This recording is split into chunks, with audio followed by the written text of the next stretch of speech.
Welcome to the Develop Yourself podcast, where we teach you everything you need to land your first job as a software developer by learning to develop yourself, your skills, your network, and more. I'm Brian, your host. 2025 felt like the tech industry was kind of sobering up from this decade-long binge of overspending, overhiring, and a lot of hype and magical thinking.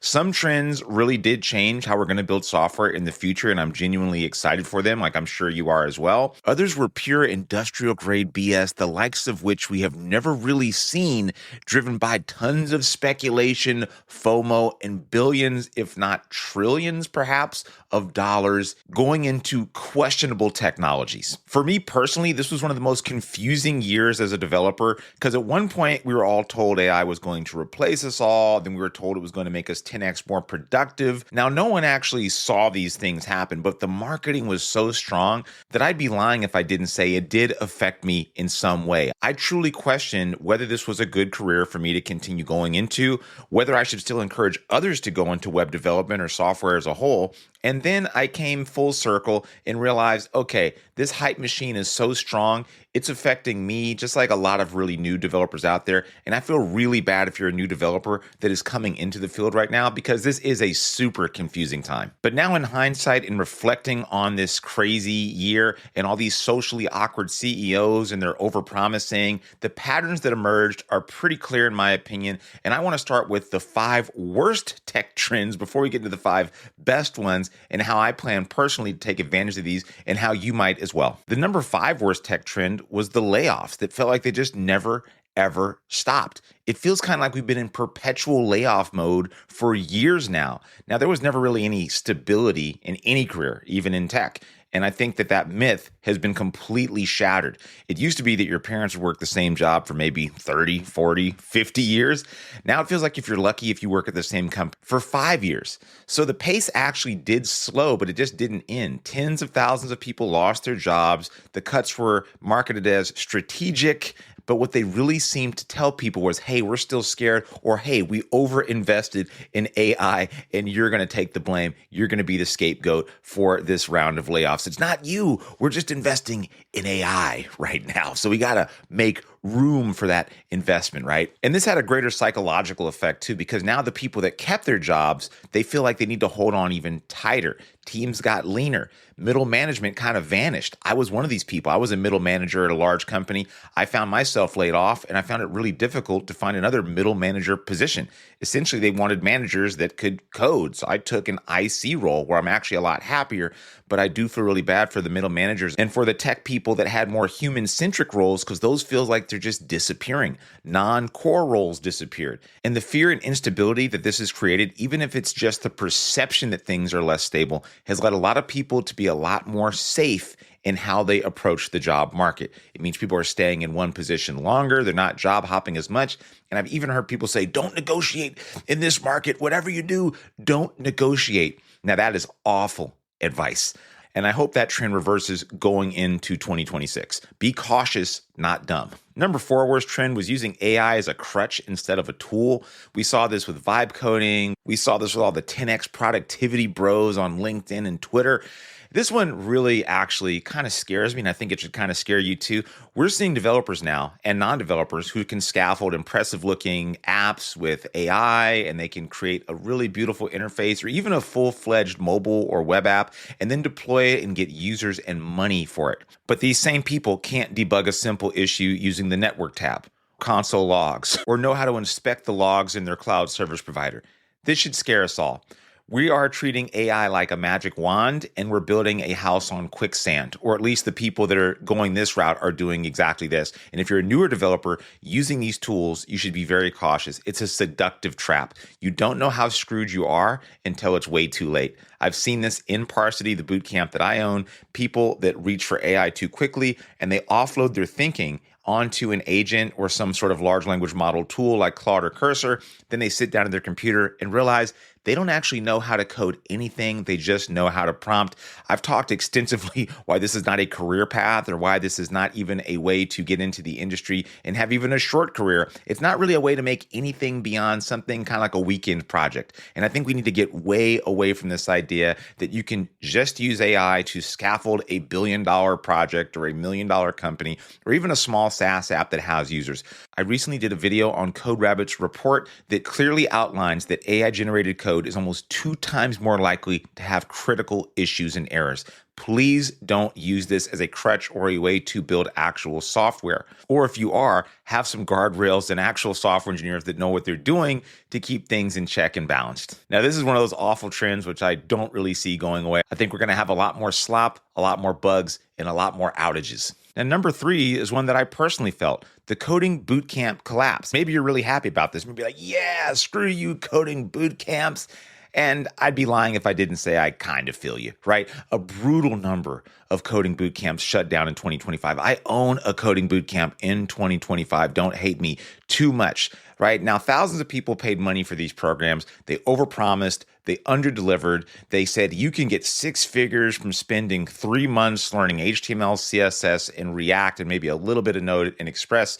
Now, this was always a bit of a lie or a dubious kind of myth, but it held up a little bit before the pandemic when actually you could get hired with some of these really basic skills. And even back then, that wasn't really the case. Let's be honest here. But now that promise is undeniably false, right? The bootcamp industry as a whole kind of preyed on people that were looking for an easy way to get into a 6-figure job and said anybody can learn to code.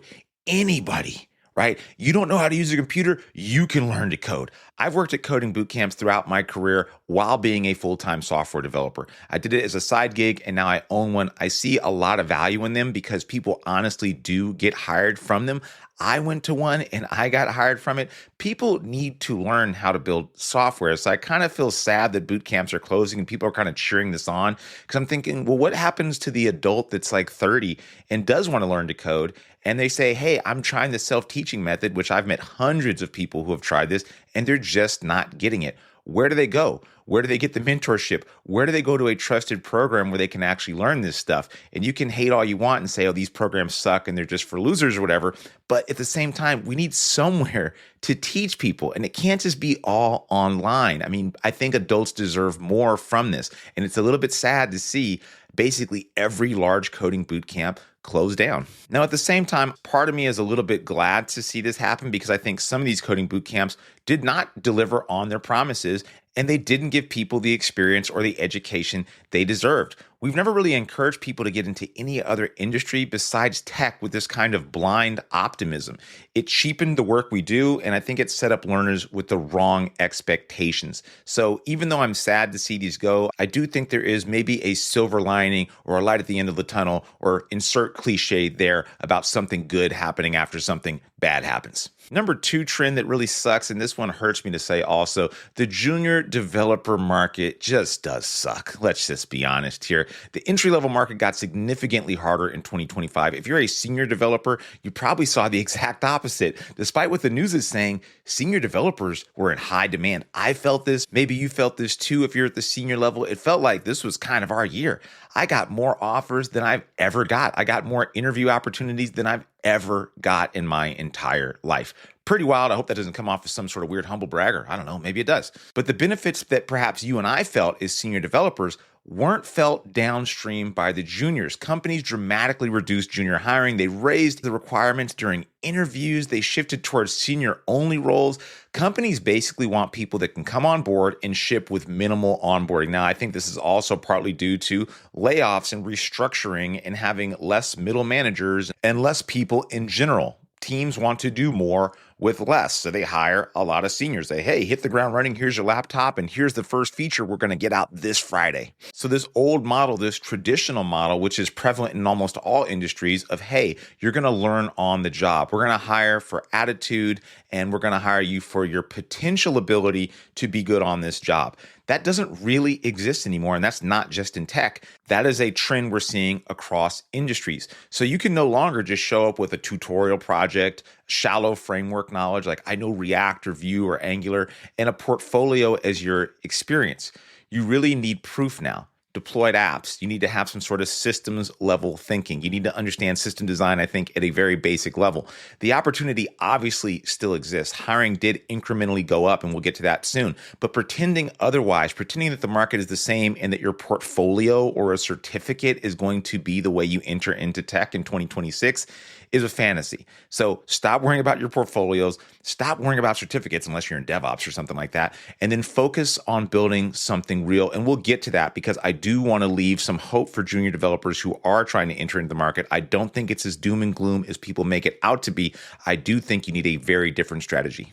And the number one worst freaking trend, you and I all know this already. We hate this trend, the AI productivity myth, the biggest lie perhaps in tech. A controlled study found that open source developers were 19% slower. I've cited this study many, many times. CodeRabbit released a report at the end of the year saying AI-generated code produces 1.7 times more bugs than humans. We've read all the posts from all the AI bros about the prompts and the 10x productivity and the dude that fired his team and has a bunch of sexy prompts. It's nonsense. It's complete nonsense. Teams with good engineering culture, strong talent will benefit from AI. They probably will see modest gains or maybe not so modest gains. Maybe they'll see some really incredible gains. I think teams that are bad will get worse. AI will speed run them towards failure, just like it can speed run really top performing teams towards advancement and the gold star. I've already done a video on this exact same subject, this pressure that we've all felt from the top down to not only use the AI tools, but to also unlock unheard of productivity gains.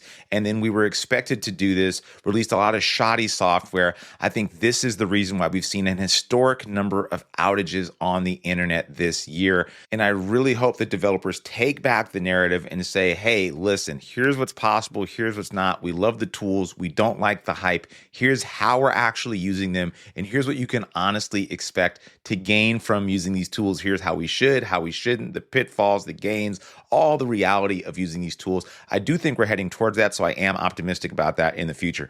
Okay, enough with the bad stuff. Let's get to the best trends in 2025 and how you can use this to your advantage going into 2026. Okay, the number 4 best trend, which I also said was one of the worst ones, is the bootcamp collapse. Now, here's the good part about this, and yes, it's on both lists. This collapse wiped out some of the worst offenders. It also wiped out some really good programs that I am sad to see go. But if you're a program that was selling certainty, like saying 3 months or a few weeks to $200,000, or some of these cybersecurity boot camps, which were honestly always super scammy to me, some of these ones, I'm glad to see that they are getting wiped out. I think that's good. I think this creates space for honest education, no fake timelines, no job guarantees, no pretending that this is easy. Here's the thing. At a fundamental level, education still works and it's necessary. We need to educate people. And I think that's even more important now with all the AI tools on the rise because people can quote unquote learn from AI tools, which are prone to hallucinations, giving you really generic and buggy code.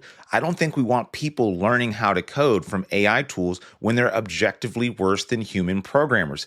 We still need humans to impart some of this knowledge. And as companies want to raise the bar and only hire people that can hit the ground running, I think it's going to be even more important for people to get education that matters. Now, whether you get this in a college or at a boot camp or whatever the new wave of education will be, I'm not so concerned with that. But the idea that we just don't need education for people is ridiculous. So yes, it is good to see boot camps kind of fade away in many ways, and I'm hopeful and excited about the new wave of education. And I do believe that the new wave is going to be much more human-centric, which is why at Parsity we're leaning further into personal development, further into human and one-on-one mentorship, because I do see this as the future of coding education and generally for education for adults into the future in 2026 and beyond. Now, number 3 really good trend, hiring quietly recovered. I'm kind of sick of all the how cooked am I posts or the market is completely cooked. 2 years, the market sucked really bad, right? It never came back to that pre-pandemic hiring spree, and it will never go back there. That was an unprecedented time. It's just not going to happen again, unless we have another pandemic or something like that. And I don't think any of us want that at all. So that insanity of all that overhiring and stuff and giving you $300,000 because you knew how to make a React component, that's not going to come back. Hiring is up 30% from the low of 2023. Companies are hiring intentionally. For generalists, it seems like generalists are really winning in this game, especially for startups as they get smaller, more focused, more lean. More teams need a generalist that knows some AI. And if you're a software developer who's kind of thinking, well, how do I learn AI? What do I do right now? I have some resources in the show notes I think you should grab to teach you the basics of retrieval augmented generation and building agents. I think building agents using retrieval augmented generation, fine-tuning, LLM ops, basically observability into large language models, learning how to integrate and use these in a modern full stack web app is going to be a skill that you're going to want to gain in 2026. That is probably the safest bet you can make to be in higher demand as a software developer going into 2026 and beyond. Speaking of AI, because how can we not in 2025, the number 2 best trend in my opinion, where AI agents started delivering some real value. Now the jury's still out a little bit here, but it felt like AI agents stopped being so research and demo oriented, and we actually started seeing companies ship real useful products. We're finally consolidating around some usable patterns for building agents as well. Reason and act loops, tool using, multi-agent workflows, reflect and verification steps. I'm seeing more conversations about when to use agents versus workflows, the differences between them, the kinds of patterns that people are using, and the ones that people are actually shipping out into the world that are bringing some actual value. We're moving away from this mental model of agents as human coworkers and more as task doers, which I think is the exact right way to go. I'm making a bet that AI agents are going to essentially become infrastructure for a lot of companies out there. It's going to be no different than building an API or deploying something into the cloud. I think there's going to be a lot of mess in between, but if you learn how to build agents, some of these patterns that are emerging and how to implement them and understand the pitfalls, the trade-offs, the risks, I think you're going to be in a very good position going forward as more companies adopt boring, stable use cases for AI agents. And the number 1 best trend was AI coding tools became pretty good. I mean, the AI hype was BS, but the AI tools got pretty cool. Like we really benefited from the tools that came out this year. Can you believe it? Like this year, Claude, Cursor, Codex, they took over the industry by storm, and now they're part of basically all of our daily workflow. It felt like GitHub Copilot times 100 this year, right? The tools are cool. Let's not lie to ourselves here. I don't like the BS, the hype, but I do love the tools. And I think you probably do too, because we see the retention rate on these tools is incredibly high. I think somewhere like 80% retention rate on tools like Claude and Cursor. And the difference between January and December of this year is pretty massive. We got new and improved models. We have patterns that are emerging. We have planning and delegation agents. We have multi-agent workflows. Really, it's become a very, very fun time to write code, in my opinion.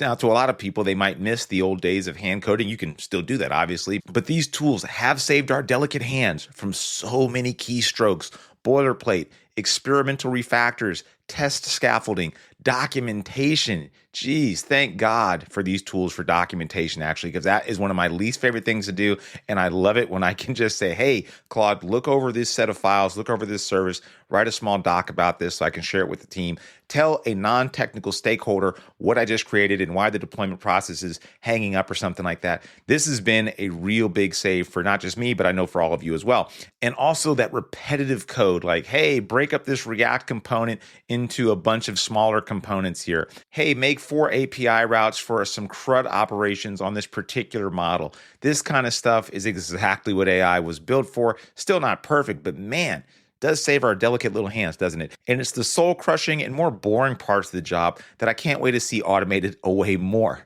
And despite some of the pitfalls and very real concerns about AI-generated code, these tools have massive potential, and they've genuinely changed the way we write code. So what do we do with this information? And here's the practical stuff that I plan on doing and that I am doing.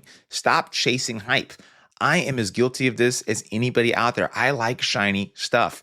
But I think we have to ignore the 10x productivity gains. We have to ignore anybody selling certainty or clarity in an increasingly unstable market. We have to stop looking to social media for hot takes and how to plan our careers and start looking to other developers around us and believing what we're seeing. We have to stop believing the gurus on LinkedIn and Twitter that are selling us stuff and trying to make us believe in a reality that just doesn't exist. I'm going a bit more old school and going further into books and documentation. One of my goals goals next year is to learn some Rust, and I'm starting with the documentation with the Rust Lang book, which is actually a really good book if I'm being honest. I mean, it's not like night reading or something like that, but it's not bad at all to read to learn a programming language like Rust. So that is what I plan to do, and I'm spending a lot less time worrying about what all the bros on LinkedIn and Twitter are saying about X technology or the ridiculous claims they're making and having emotional reactions to that kind of stupidness. Now, if you're a newer developer, I think you need to build complex software. What does that mean? Build something that solves a problem for you or somebody you know, and then deploy it to the cloud and maybe even try to charge money for it. Now, charging money is optional. I think you need to have that mindset, though, when you're building software, if you're doing it to get a job, because people want to know, hey, can you hit the ground running? What's the best way to prove you can hit the ground running? Build software for somebody else. No one has to pay for it, but if you build it with the intention to sell it, you're likely going to come across all the more interesting problems that happen when you try to do something that ambitious. I think a little hard work is going to go a long way in an age where everyone is looking for a shortcut. So being just a little bit diligent, taking a little more time in your craft is going to really set you apart in an age where everybody is just trying to vibe code or AI their way into the industry instead of actually putting in the work to get there. Next up, I'm renewing my focus on system design and building systems. Knowing front end alone isn't enough anymore. It hasn't really been enough for a long time now. So I am a full stack software developer, but I want to go deeper into system design. And I mean just doing some basic system design overview. I've done this for interviews, but I want to know, how are large companies building systems with AI integrations? What are the pitfalls? How are they building things like RAG at scale? How are they building agents at scale? How are they working with cloud service providers in mitigating the risks of creating so much code with AI? But in general, I think if you just brush up a bit on system design, that's going to be really important heading into 2026, as more companies are going to start expecting you to know system design, even at the more junior levels. And it's not that hard to pick up. You can just read Alex Zhu's books on system design. They're pretty good. System Design 1 and 2, not sponsored. I did buy the books. Very good. I highly recommend. And lastly, maybe, just maybe, be a little bit more optimistic about this next year. Last year was nonstop doom and gloom news. This year, I think despite all the bad things happening, there's some really good stuff going on in the industry right now. And if you're considering getting into the industry, I don't think it's as bad as people are making it out to be. But I don't know, maybe I'm way off base here. If you had a trend that you either loved or hated that you hope doesn't go into 2026 or you hope continues into 2026, I'd love to know. Leave a comment and let me know what I missed, what I'm wrong about, and what you suggest people do to get prepared for 2026, because I think we're all anxious about the coming new year. Thanks for listening, and I'll see you around later. That'll do it for today's episode of the Develop Yourself podcast. If you're serious about switching careers and becoming a software developer and building complex software and want to work directly with me and my team, go to Parsity.io. And if you want more information, feel free to schedule a chat by just clicking the link in the show notes. See you next week.